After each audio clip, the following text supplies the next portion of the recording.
How concerned are you by the stigma and these figures in this report? Really concerned. I mean, we hear this time and again, but we're getting to a stage now where information is so readily available for everyone and anyone, that to still be hearing that, sort of just under 10% of people are either being filmed, laughed at, or even physically assaulted while they're having a seizure is just really scary to hear. And it does show a lack of understanding among the general public about how they can support people with epilepsy. What should they do if someone is having a seizure and in public? So there's some really simple steps to follow, which is what we've tried to do with this campaign to raise awareness during National Epilepsy Week.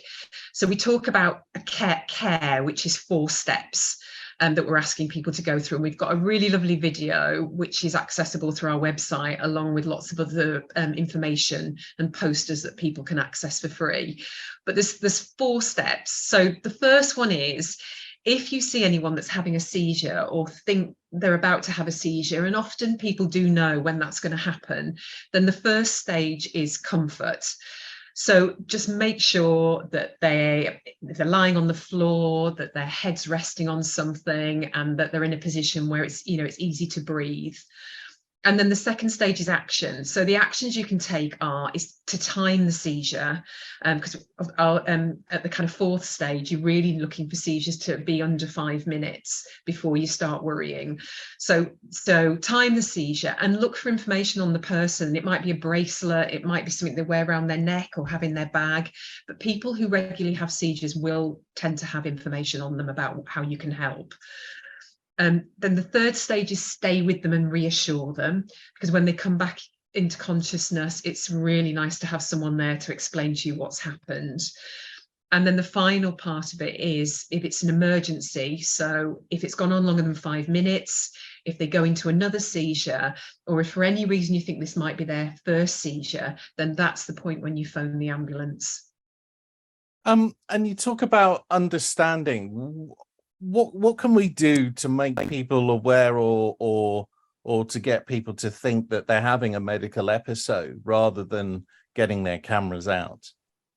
Yeah, I mean, you hear stories where people think someone's drunk, and actually often a focal seizure, which will start, it can start as if someone's just disorientated, and then it might go into a full seizure.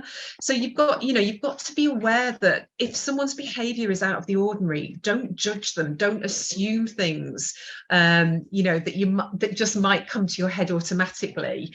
1 in 100 people live with epilepsy in this country, and 1/3 of them are likely to have a seizure at any point.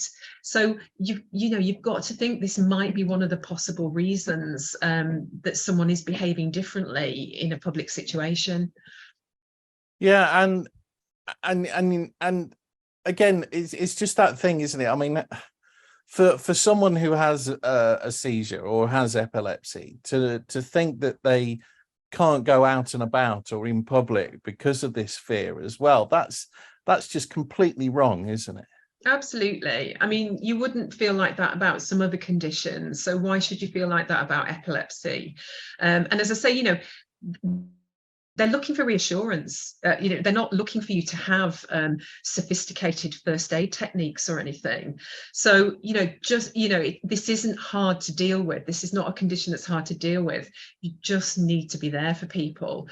And while people tell us that the top priority they want from a charity like ours is to raise public awareness, that's really sad, because actually charities are there to help people with the condition, not the people that haven't got the condition. So it's really important that people do something about this. Yeah, you're so right. You should, as a charity, you should be focusing on, I don't know, whether it's cures or whether it's help, isn't it? And for the person who's having the seizures, you shouldn't be doing this kind of thing. Yeah, absolutely. And that's why, there's so many, cultural stigmas, just lack of understanding, all sorts of elements, and it is simple to understand and to know what to do. Hi, Imogen, how are you? Yeah, not too bad, thanks. Thank you very much indeed. It's such a brave thing to do, to be on a campaign like this. Why was it important for you? What's been going on that you feel you have to do this? Well, I've had many experiences where people don't understand epilepsy, so they either overreact, panic, or just emotionally abusive. Fortunately, I haven't had anyone rob me or film me whilst having a seizure, but I've had people be so mean to me, the things they say.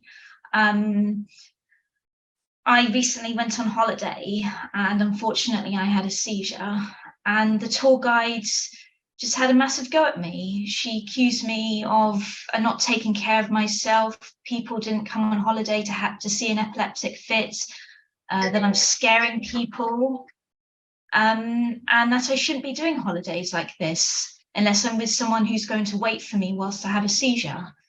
And I lost my confidence in traveling and being in public so much. And I just want to inform everyone about what to do when you see a seizure. Most importantly, not to panic. Rebecca's explained everything so well, and you can go on Epilepsy Action to get all the information. But I just don't want to be treated differently just because of my medical condition. Yeah, I mean, I've got a physical disability, and I call it the supermarket syndrome. But you're right, it's a confidence thing, isn't it? You know, that's it. It really does knock you when something happens. When you're being brave, you're going out there, you're trying to do and live your own life, and then something happens, and you just get knocked continually for it. Well, exactly. I'm this tour guide. It was just the things she said to me, and it just made me so upset. And I was speaking to my therapist, and I meant to be going to South Africa in July. I went petrified because I don't want to have a seizure. I don't want to ruin other people's holidays like this tour guide was accusing me of doing. It's if everyone knew how to handle a seizure, then we wouldn't have to do this sort of thing. And can I ask you about that fear of being filmed, if I may? You don't have to if you don't want to, but what can you kind of, I don't know, describe it, or what is that fear? Fear of having a seizure in public? Yeah. Is it the filming, or is it? Well, it's how people are going to react. They could react in all sorts of ways. They might steal. Sometimes I wear my granny's gold necklace. I'm worried if someone's going to take that off me.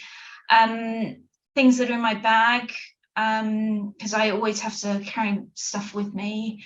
And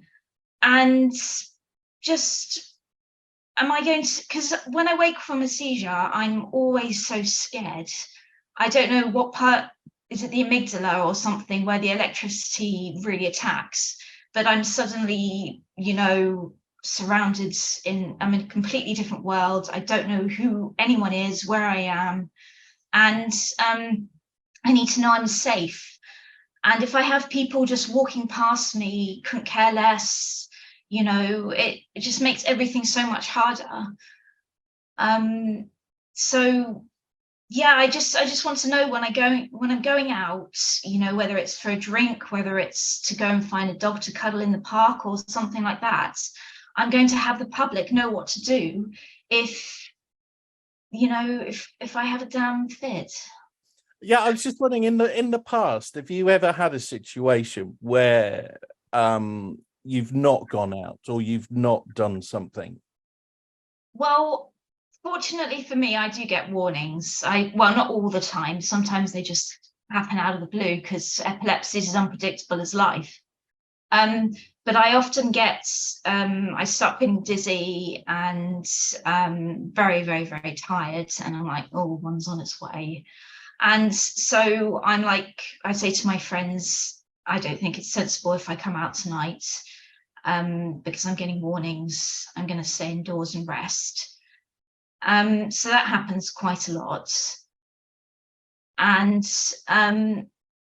Other times, had to cancel holidays because of fits leaving me in hospital. Yeah, I've had it 28 years on that. It's happened so many times. Yeah, it's still disruptive, but it's kind of the norm, isn't it? That's the thing. Well, yeah, it's what makes life such a challenge, because you just don't know when they're coming, how bad they're going to be, because sometimes, you know, they're very quick, easy fits that I can recover in 24 hours. Other times, you know, I just want to stay indoors for a few hours, for a few days, excuse me, because I'm just too tired and I don't want to socialize or do anything.